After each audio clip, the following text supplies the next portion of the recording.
这个女孩有点狠，她给全人类发送了一条死亡倒计时短信，上面清楚地注明了每个人准确的死亡时间。起初大家都将信将疑，可当倒计时归零的那一刻，任谁都躲不过自己的宿命。纵使你小心翼翼，避免所有能伤害到自己的事物，却还是逃不过死神的镰刀。年轻的小伙发现自己还有62年寿命，于是不断挑战作死，但不管自己怎么折腾，就是死不掉。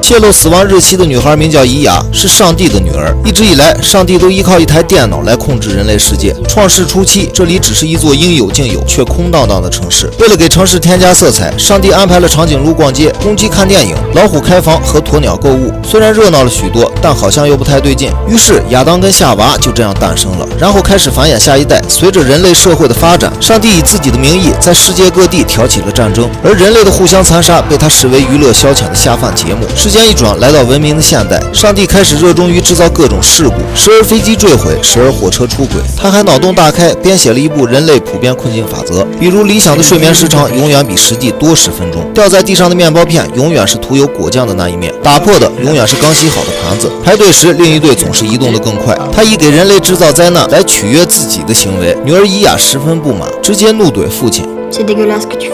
在伊雅看来，父亲就是个抽烟酗酒、脾气暴躁的渣男，没有一点值得尊敬的地方。但自大的上帝不接受批评，大发雷霆，狠狠地教训了女儿一顿。这也坚定了伊雅心中去往人间拯救世界的决心。他唤醒了化身为雕像的耶稣，也就是自己的哥哥。哥哥建议他到人间后重新编写一本超新约全书，然后再找6个门徒，加上自己的12个门徒，正好凑成18个。而18是母亲的幸运数字，母亲一高兴就能重置人间。伊雅从酒后熟睡的父亲身上偷走了他办公室的钥匙，然后在档案库里随手拿了6份人类资料，接着用电脑一键发送了全人类的死亡倒计时。最后伊雅给电脑上了锁，因为高高在上的上帝没了电脑就是废人一个。处理好一切后，伊雅按哥哥耶稣的提示来到洗衣机旁，这是去往人间的唯一通道。伊雅通过洗衣机来到人间，遇到一个名叫维克托的流浪汉，并邀请他为自己撰写超新约全书。维克托也只当流浪的路上多了个陪伴，便答应了伊雅。随后和他一起去找6个门徒。第一位门徒名叫奥黛丽，小麦色的肌肤，褐色的头发，如珍珠散落般迷人的笑声。她拥有美貌，却一直孤身一人，因此成为公寓楼里男人心中的尤物，女人眼中的绿茶婊。在她看来，男人对她更多的是欲望。奥黛丽对人性和真心产生质疑，只因7岁那年意外失去了左臂，从此她便种下了打不开的心结。伊雅给奥黛丽制造了一个梦，让她和失去多年的左手有了一次团聚，然后启程去找下一位门徒。第2位门徒是58岁的克劳德，他曾经的梦想是当个大冒险家，可长大后被狭小的空间、漫长的工作消耗殆尽。直到一天上班的路上，克劳德收到死亡倒计时短信后，扔掉了手机，砸毁了公文包。伊雅召唤来一只小鸟，并告诉克劳德，想要自由飞翔，得先走出困住自己的圈子。克劳德顿悟，一路追随小鸟，踏上了冒险的旅程。还有12年寿命的他，有足够的时间去完成儿时的梦想。此时，上帝也通过洗衣机来到人间，他要找回女儿，帮他重启电脑。因为失去电脑的上帝不再有任何权威可言，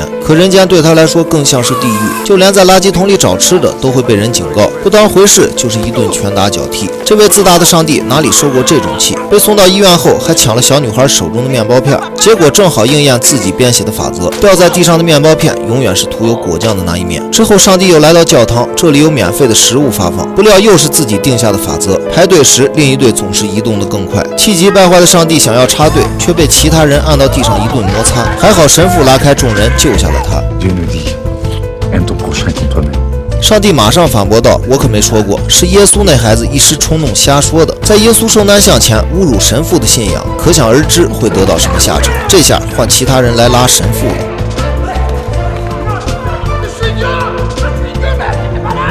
就在上帝遭受苦难的同时，伊雅已经找到了第3位门徒，他叫马可，还有84天寿命。一直以来渴望找到心仪的对象，但每次搭讪都以失败告终，除了声音耐听，没有其他优点。伊雅建议他找一份配音工作，没想到搭档竟然是他幼年时就一见倾心的女神，2颗孤独的心就这样意外碰到了一起。第4位门徒是个杀手，因其小时候目睹了一场车祸，从此便迷恋死亡，渴望杀戮。但他的战绩只有不计其数的蚂蚁和苍蝇，还有6只蝴蝶，以及表妹养的宠物鼠和鹦鹉。长大后拥有美满家庭的的他，同时也是第1522条法则的受害者。和你共度余生的人，却不是你爱的人。在收到死亡倒计时短信后，他甚至不关心妻子的寿命，而是花光积蓄买了一把枪，想用余生来满足本能的欲望。但在伊雅看来，他之所以心中充满杀戮的恶念，是因为他从未体验过爱。于是伊雅给了他一颗子弹，要他射击6秒后经过的女人。杀手击中了女人，但他却毫发无伤。至此，杀手爱上了女人，也就是第1位门徒奥黛丽。第5位门徒是个富婆。当她发现自己仅剩5年寿命时，还有39年寿命的丈夫竟表现出如释重负的样子。富婆很伤心，因为她的财富虽然能买到任何想要的东西，但却弥补不了她内心的空虚。伊雅将富婆带到马戏团，没想到她对一只大猩猩产生了好感，指尖相对居然擦出了爱的火